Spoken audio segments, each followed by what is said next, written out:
नमस्कार, टुडे न्यूजमा यहाँलाई स्वागत छ। म सरस्वती लामा। न्यूज सुरु गरौं जसपाका कार्यकर्ताहरूले मसाल जुलुस प्रदर्शन गरेको सम्बन्धी प्रसंगबाट। जनता समाजवादी पार्टी नेपालका कार्यकर्ताहरूले रौतहट जिल्लाको सदरमुकाम गौरमा मसाल जुलुस प्रदर्शन गरेका थिए। प्रधानमन्त्री केपी शर्मा ओलीको असंवैधानिक अलोकतान्त्रिक निर्णयको विरुद्ध पार्टी केन्द्रीय कार्यालयले घोषणा गरेको आन्दोलनको कार्यक्रम अनुसार प्रहरीको अवरोधका बीच जनता समाजवादी पार्टीका कार्यकर्ताहरूले जुलुस प्रदर्शन गरेको हो।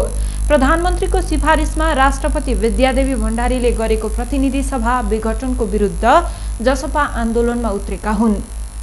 संसद पुनर्बहालीको माग गर्दै जसपाका नेता कार्यकर्ताहरू सडकमा नाराबाजी गरेका थिए। मसाल जुलुस आयोजना गर्न नदिन प्रहरी सक्रिय भए पनि आन्दोलनकारीहरूले कार्यक्रम आयोजना गरेको प्रदेश सदस्य एवं जिल्ला इन्चार्ज ब्रिज कुमार यादवले बताउनुभयो। प्रधानमन्त्रीको निरङ्कुशताको विरुद्ध आन्दोलनमा होमिएको भन्दै ओलीको तानाशाही सफल नहुने दावी गरे। मसाल जुलुसपछि आयोजित सभामा सम्बोधन गर्दै जनता समाजवादी पार्टीका नेताहरूले संसद विघटन संविधान विपरीत रहेको दावी गर्दै पुनर्बहाली हुने विश्वास व्यक्त गरे। नेताहरूले आन्दोलनको जगमा आएका संघीयता, लोकतन्त्र र गणतन्त्रको समाप्त पार्ने कम्युनिस्ट सरकारका रवैया नेपाली जनताले स्वीकार्य नगर्ने ठोकुवा गर्दै नेपालबाट कम्युनिस्टको पतन हुने संकेत देखिन थालेको टिप्पणी गरेका छन्। मुख्यमन्त्री लालबाबु राउतले लैङ्गिक हिंसाको कारण सामाजिक संरचना रहेको बताएका छन्। जिल्ला प्रहरी कार्यालय पर्साले शनिबार वीरगञ्जमा आयोजना गरेको लैङ्गिक हिंसा न्यूनीकरण एवं पीडित सहायतामा एकीकृत प्रयासको अपरिहार्यता विषयको कार्यक्रममा मुख्यमन्त्री राउतले पितृसत्तात्मक सामाजिक संरचनाले लैङ्गिक हिंसा चुनौतीपूर्ण बनेको बताए। शिक्षाको विकास गरेर हिंसा न्यूनीकरण गर्नुपर्नेमा उनले जोड दिए। मुख्यमन्त्री राउतले प्रदेशको सामाजिक संरचनालाई मध्यनजर गर्दै बेटी पढाऊ बेटी बचाऊ अभियान सञ्चालन गरेको र उक्त अभियानले लैङ्गिक हिंसा न्यूनीकरणमा मद्दत पुर्याउने विश्वास व्यक्त गरे। महिला सशक्तिकरणको लागि प्रदेश सरकारले शिक्षाका साथै हरेक निकायमा समानुपातिक प्रतिनिधित्वको लागि प्रहरी लगायतका निजामती सेवामा समेत 50% आरक्षणको व्यवस्था गरेको उनको कथन थियो। प्रमुख जिल्लाधिकारी आसमान तामाङको अध्यक्षतामा भएको उक्त कार्यक्रममा मुख्यमन्त्री राउतले लैङ्गिक हिंसा न्यूनीकरण तथा पीडितहरूको न्यायको लागि प्रदेशमा छुट्टै कानुनको आवश्यकता औल्याए।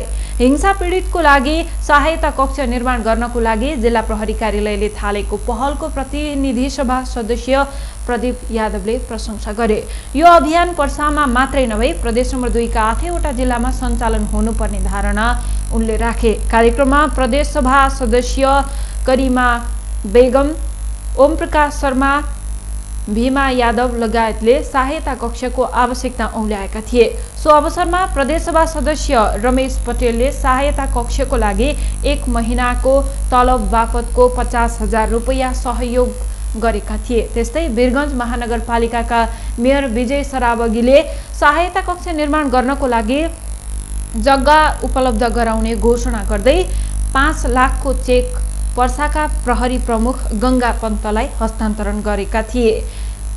जगन्नाथपुर गाउँपालिकाका अध्यक्ष जालिम मियाले सहायता कक्ष निर्माणको लागि 10 लाख रुपैयाँ सहयोग गर्ने घोषणा गरेका थिए। कार्यक्रममा प्रहरी उपरीक्षक गंगा पन्तले पर्सा जिल्लामा लैङ्गिक हिंसाको अवस्थाबारे प्रस्तुतीकरण गरेका थिए। भूमि सम्बन्धी समस्या समाधान आयोगले चैतबाट भूमि विहीन तथा सुकुम्बासीलाई लाल पूर्जा वितरण सुरु गर्ने तयारी गरेको छ। पहिलो चरणमा सम्झौता गरेको 14 स्थानीय तहमा चैतदेखि लाल पूर्जा वितरण गर्ने लक्ष्य रहेको आयोगका अध्यक्ष देवी प्रसाद ग्यावलीले बताउनु भएको छ। उहाँका अनुसार पहिलो चरणमा आयोगले सम्झौता गरेको 14 स्थानीय तहमा फागुनसम्ममा तथ्याङ्क सङ्कलन तथा जग्गाको नापजाप गरिसक्ने र चैतबाट लाल पूर्जा वितरण गर्ने लक्ष्य छ। देशको पछिल्लो राजनीतिक परिस्थितिले आयोगको काममा कुनै असर नपर्ने उहाँले बताउनु भएको छ। आयोगका कानुनी आधारमा टेकेर गठन भएको भन्दै उहाँले विगतमा बनेका आयोग जस्तो समस्या नआउने दावी गर्नुभयो। आयोगले आवश्यक नियमावली कार्यविधि बनाउँदै अगाडि बढेको भन्दै उहाँले आयोग लाल पूर्जा वितरणको काममा सफल हुने समेत बताउनुभयो। आयोग असफल हुने कुरै छैन, यसले काम गर्छ, अध्यक्ष ग्यावालीले भन्नुभयो। आयोगलाई असफल हुन दिइने छैन, यसका लागि कसैले बाधा पुर्याउनु हुँदैन। नेपालका लागि भारतका पूर्व राजदूत मनजीव सिंह पुरीले प्रधानमन्त्री केपी शर्मा ओलीले राजसंस्था फर्काउने सम्भावना रहेको दावी गर्नुभएको छ।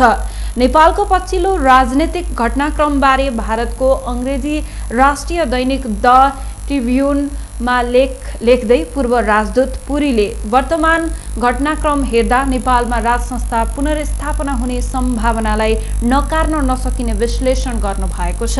पुरीले पूर्व राजा ज्ञानेन्द्र शाह र प्रधानमन्त्री ओली बीच यस विषयमा सम्झौता भएको हुन सक्ने आशंका गर्नुभएको छ। उहाँले लेख्नु भएको छ, राजतन्त्र अन्त्यपछिको 1 दशकसम्म पूर्व राजा चुपचाप रहेको भए पनि पछिल्लो समय राजतन्त्रवादीको देशव्यापी प्रदर्शनपछि भने नेपालमा सरकार र पूर्व राजा उनका पक्षधर बीच कुनै सम्झौता भएको हुन सक्ने देखिन्छ।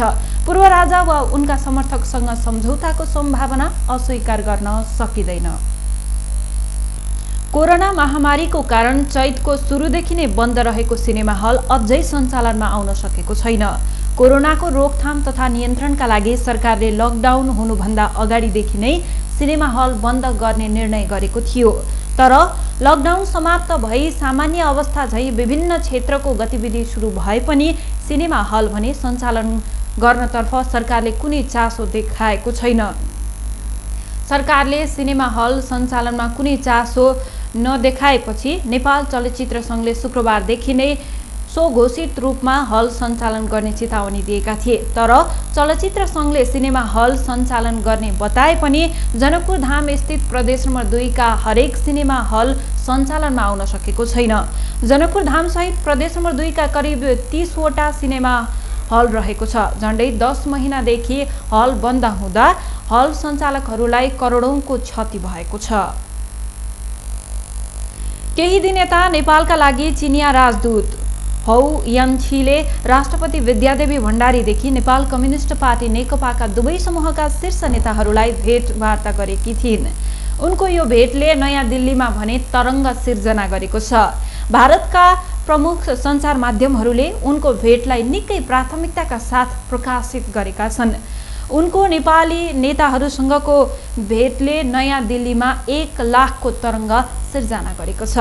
भारतीय सञ्चार माध्यमहरूले नयाँ चिनिया राजदूतले नेकपालाई विभाजनबाट जोगाउन अन्तिम प्रयास गरेको उल्लेख गरेका छन्। त्यसैगरी चिनिया कम्युनिस्ट पार्टीका उप विदेश मन्त्रीको नेपाल भ्रमण सम्बन्धी समाचारलाई पनि उनीहरूले निकै प्राथमिकताका साथ प्रकाशित गरेका छन्।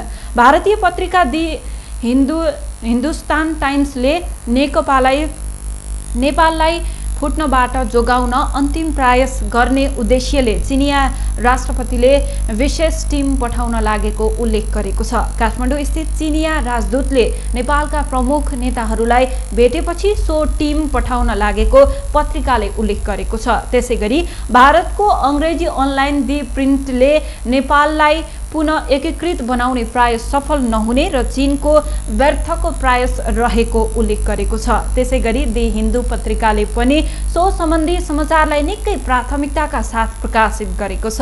अन्य विभिन्न भारतीय सञ्चार माध्यमहरूले पनि चिनिया राजदूतको भेटघाटलाई निकै प्राथमिकताका साथ प्रकाशित गरेका छन्। त्यसैगरी भारतका विभिन्न थिङ्क ट्याङ्कहरूले समेत चिनिया राजदूतको भ्रमणलाई निकै उत्सुकताका साथ हेरिरहेका छन्। प्रधानमन्त्री कप राष्ट्रिय महिला 2020 क्रिकेट आज पनि 2 वटा खेल हुँदैछ। दाङको देउखुरी मैदानमा बिहान 9:30 बजेपछि कर्णाली प्रदेश र लुम्बिनी प्रदेश खेल्नेछन्। लुम्बिनी प्रदेश लगातार दोस्रो जितको खोजीमा हुनेछ भने कर्णाली प्रदेश पहिलो जितको खोजीमा हुनेछ। लुम्बिनी प्रदेशको पहिलो खेलमा हिजो प्रदेश नम्बर 2 लाई हराएको थियो। कर्णाली प्रदेश भने एपीएफ सँग पराजित भएको थियो। त्यस्तै आज दिउँसो एपीएफ र प्रदेश नम्बर 2 बीच प्रतिस्पर्धा हुनेछ। एपीएफ पनि लगातार दोस्रो जितको लक्ष्यका साथै मैदानमा उत्रिनेछ। प्रदेश नम्बर 2 भने पहिलो जितको खोजीमा हुनेछ। 2 समूहमा विभाजन गरिएको यो प्रतियोगिताका शीर्ष 2 टिम सेमी फाइनलमा पुग्नेछन्। हवस् त, यसका साथै टुडे न्यूज अहिलेलाई सकियो। हाम्रो अर्को बुलेटिन लिएर पुनः उपस्थित हुने नै छौँ। टिभी टुडे हेर्दै गर्नुहोला। नमस्कार।